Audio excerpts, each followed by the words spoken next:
The mother of a 12-year-old who died of leukemia was asked, "How can you stand it?" And she said, "First of all, I can't.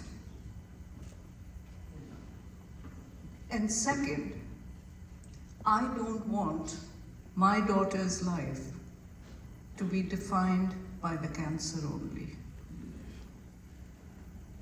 To the families of those we lost, let me state categorically, we will not let your loved ones die a second time because we forgot about them. No, we do not forget. It is precisely the reason why we are here tonight. The Nearness of You is dedicated to Michael Brecker, a great artist who was lost to cancer. Michael's widow Susan and his friend and agent Daryl are making sure that we don't forget. Thank you both. Thanks to the magnificent artists here tonight who, with breathtaking generosity, are lending their supreme talents in the service of our patients. A very special and warm welcome to the top leadership of Columbia University, including Dr. Minoj Shafiq, President of Columbia University in the city of New York, Dr. Katrina Armstrong, Columbia University's Executive Vice President for Health and Biomedical Sciences and Dean of the Vagelos College of Physicians and Surgeons, Dr. Roy Vagelos, Chair of the Vagelos College of Physicians and Surgeons Board of Advisors, Diana Vagelos, Vice Chair of the Barnard Board of Trustees, Dr. Ali Darabi, Interim Chair of the Department of Medicine, and Dr. Don Hirschman, Interim Chief of the Divisions of Hematology Oncology and Deputy Director of the Herbert Irving Comprehensive Cancer Center. Thanks to all of you for coming.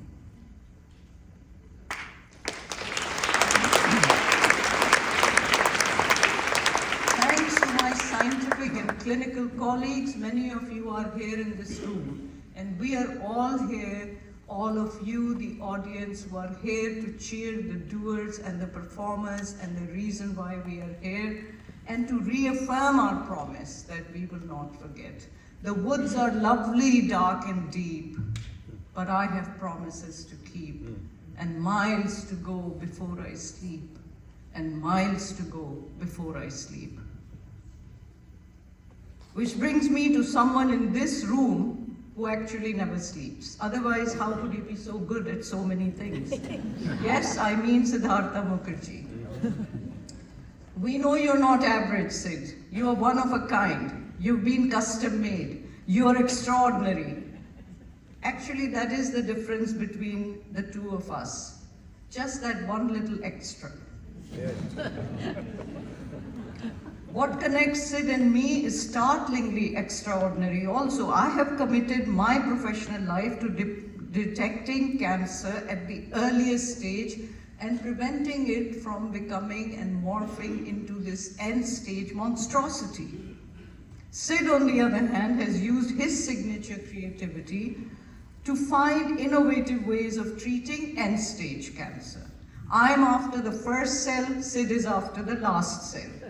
No two researchers could be farther apart in their goals, and yet we gel.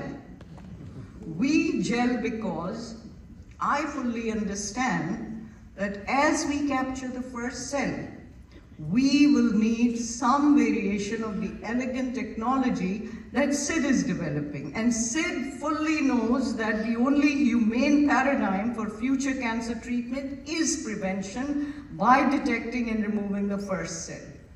The thread suturing us into an unbreakable bond is our sincere devotion to the patient. It has turned us into synergistic cooperators rather than fierce competitors. Sid and I are combining our first cell, last cell strategy in a new project, one we are asking you tonight to support. To find the first cell, We have to find cancer before it finds us. Because even stage 1 requires disfiguring therapy. We have a plan to do this by studying people who don't have cancer yet, but who are at risk of getting it. Please don't get anxious, but while cancer survivors as individuals have only a slightly increased risk of a second unrelated cancer, if you look at the actual numbers of people who get cancer, then 1 in 5 or 20% of newly diagnosed cancers occur in a cancer survivor. We propose to bank non-invasive serial samples of blood, saliva, urine, stool, hair and nails from cancer survivors. When any of them develop cancer, we will have their pre-cancer biomarkers leading to a scientifically sound basis for preemptive measures to prevent cancer in the near future. Time is of the essence. The more cancer survivors we monitor, the faster we'll have the answer, which led me to create the oncology think tank 4 years ago. Top leaders from Johns Hopkins, MD Anderson, Harvard, Northwestern, University of Chicago joined the oncology think tank along with Columbia University. A pilot study of some 500 cancer survivors has already been completed at Columbia. Now we can extend this to our other institutions. Johns Hopkins and MD Anderson are raring to go. What we need urgently is the resources and the support. Oscar Wilde was once asked, "How did you lose all your money?" He said, gradually, and then all of a sudden. Well, we are already on the second gradually. The all of a sudden moment is just waiting to happen. The intellectual and scientific stakes couldn't be higher. Yet we must not lose sight of the fact that what makes the science matter so much are the lives affected. Like Susan Brecker, I too am a cancer widow. My late husband, Harvey Preisler, director of the Rush University Cancer Center in Chicago, had already survived his first cancer at 34, when he developed an entirely different one at 57 and could not. Our daughter was only 4 years old. How I wish we could have monitored Harvey through such a cancer survivors repository. Your help could not be timelier.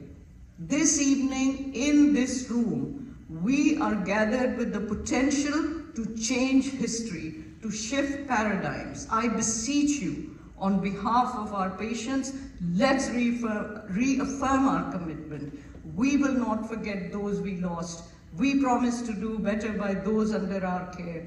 And though much is taken, much abides. And though we are not now that force which in olden days moved heaven and earth, that which we are, we are. One equal temper of heroic hearts made weak by time and fate, but strong in will to strive, to seek, to find, and not to yield.